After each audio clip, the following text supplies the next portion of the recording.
അമ്മ അസ്സലാമു അലൈക്കും. പേരെങ്ങനെയാ? മോൻ്റെ പേരെന്നാ? ആദിൽ സൈനു. ആദിൽ സൈനു. സൈനു എന്നാണോ വീട്ടിൽ വിളിക്കുന്നത്?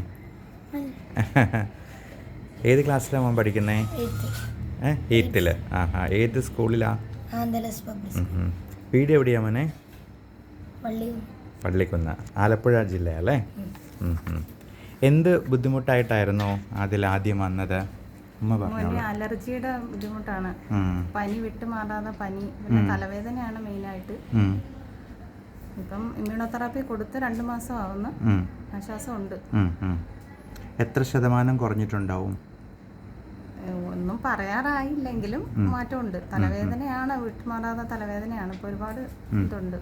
ചുമയും പിന്നെ വിട്ടുവിട്ടുള്ള പനിയും അതൊക്കെ ഇപ്പം 2 മാസമായിട്ട് പിന്നെ പനിച്ചേ ഇല്ലല്ലോ അല്ലേ? ഒരു വട്ടം ഒരു പനി വന്നായിരുന്നു ഇമ്മ്യൂണോതെറാപ്പി കൊടുത്ത് തുടങ്ങി കഴിഞ്ഞപ്പോൾ. അതിൻ്റെ ഇടയിലൊരു പ്രാവശ്യം അല്ലേ?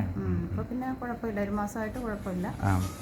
ഈ പനി ജലദോഷം വരാതിരിക്കാനായിട്ടുള്ള വാക്സിനേഷനും നമ്മൾ 2 എടുത്തിരുന്നു അല്ലേ? അതുകൊണ്ടും ഒത്തിരി മാറ്റം ഉണ്ടായോ? ഇത് നിങ്ങളുടെ നമ്പറല്ലേ ഇവിടെ കൊടുത്തിരിക്കുന്നത്? 9495472964 അല്ലേ? റെക്കറൻ്റ് ആയിട്ട് ടോൺസിലൈറ്റിസും സൈനസൈറ്റിസും ഒക്കെ ഉണ്ടായിരുന്നു അല്ലേ?